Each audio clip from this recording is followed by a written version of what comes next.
میں بعض حدیثیں آپ کو سنا رہا ہوں، حضور نے خبر دی ہے، اور یہ بخاری اور مسلم دونوں کی روایت ہے، کہ ایک زمانہ آئے گا کہ لوگوں کا حال یہ ہوگا، یقرؤون القرآن، قرات کریں گے قرآن کی، ایک ہے تلاوت، ایک ہے قرات، وہ جو اب فن بن گیا،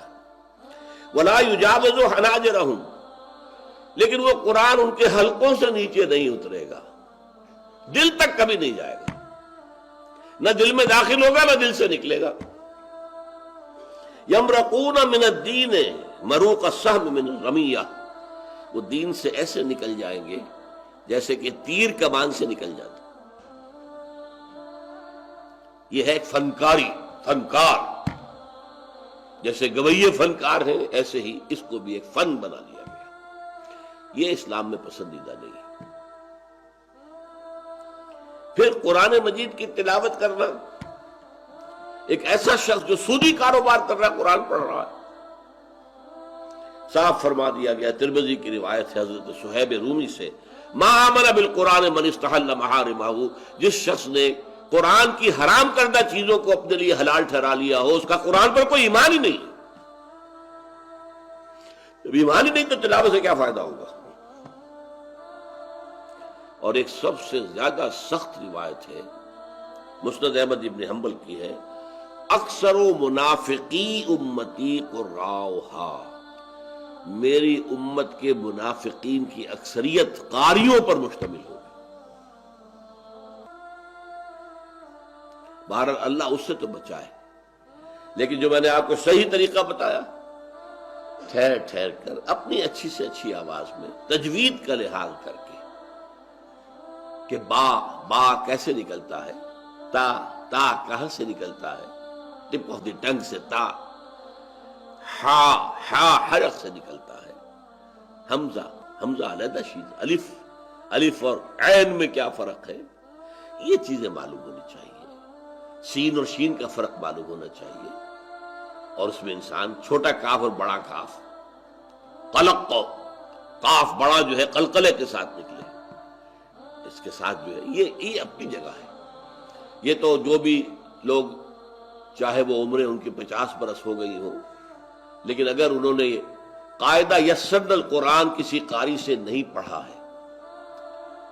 یا نورانی قاعدہ کسی قاری سے نہیں پڑھا ہے، تو اب بھی وقت ہے پڑھو، تاکہ قرآن کو صحیح طریقے پر ادا کر سکو، ورنہ آپ نے عین کو حمزہ بنا دیا تو معنی بدل جائیں گے، بڑی ہے کو چھوٹی ہے بنا دیا تو معنی بدل جائیں گے، آپ کیا پڑھ رہے ہیں؟ اس حوالے سے، اور یہ عام طور پر ہماری مساجد میں جو ائمہ ہوتے ہیں وہ زیادہ اچھے قاری نہیں ہوتے، اس لیے کہ وہ عالم ہوتے ہیں، ان کا سارا زور گزرا لگتا ہے علوم پر، عربی زبان پر، لیکن جو آپ کے ہاں مؤذن ہوں گے، خادم ہوں گے، یہ ہوتے قاری، یہ عالم نہیں ہوتے۔ تو کسی سے، میرے سب سے چھوٹے بھائی ڈاکٹر ابصار احمد، جب انہوں نے بی اے آنرز کر لیا تھا فلسفے میں، تو ایک روز میں نے کراچی میں اس وقت ہم ہوتے تھے سب، وہ بھی تھے، میں نے قرآن پڑھتے دیکھا، تو میں نے دیکھا قرآن صحیح نہیں پڑھ رہے، میں نے کہا دیکھو، وہ سامنے کی مسجد، اور اس مسجد میں بڑی شاندار مسجد، خیر اب بن گئی ہے، پہلے نہیں تھی، اس مسجد کے جو امام صاحب تھے وہ تو بہت ہی بری قرات کرتے تھے، بہت بری، اس میں تو ہمیشہ دل میں دعا ہوتی تھی خدا کے لیے وہ کہیں گئے ہوئے ہوں اور اس وقت نماز میں نہ ہو، لیکن جو وہاں کا خادم تھا بہت خوبصورت قرات کرتا تھا۔ تو میں نے ان سے کہا تھا، تم نے کر لیا ہے بی اے آنرز ان فلسفی، اس سے یہ نہ سمجھنا کہ قرآن پڑھنا بھی آ گیا ہے،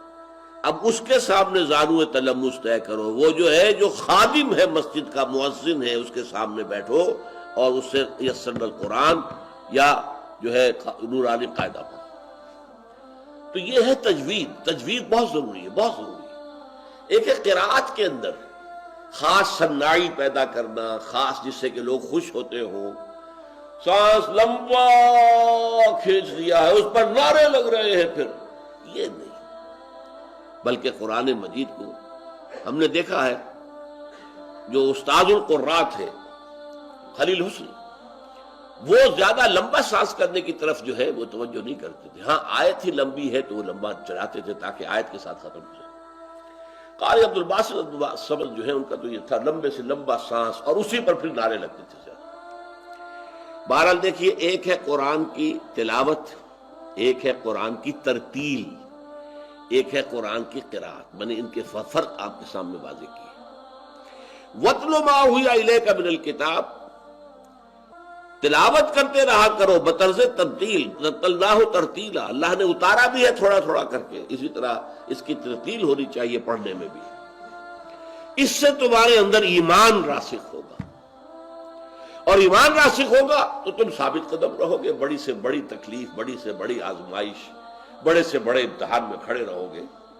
جیسے کہ ابراہیم کھڑا رہا ہمارا بندہ، اس کے سامنے آگ کا الاؤ ہے، اسے اوپر رکھا ہوا کھڑا ہوا ہے، جیسے تیراک جو ہے وہ جو سوئمنگ پولز ہوتے ہیں اس کے ساتھ سٹیج بنے ہوتے ہیں، وہاں سے وہ چھلانگ لگاتے ہیں، اب وہ آگ کا الاؤ ہے، کہا جا رہا ہے کود جاؤ، اور کود گئے،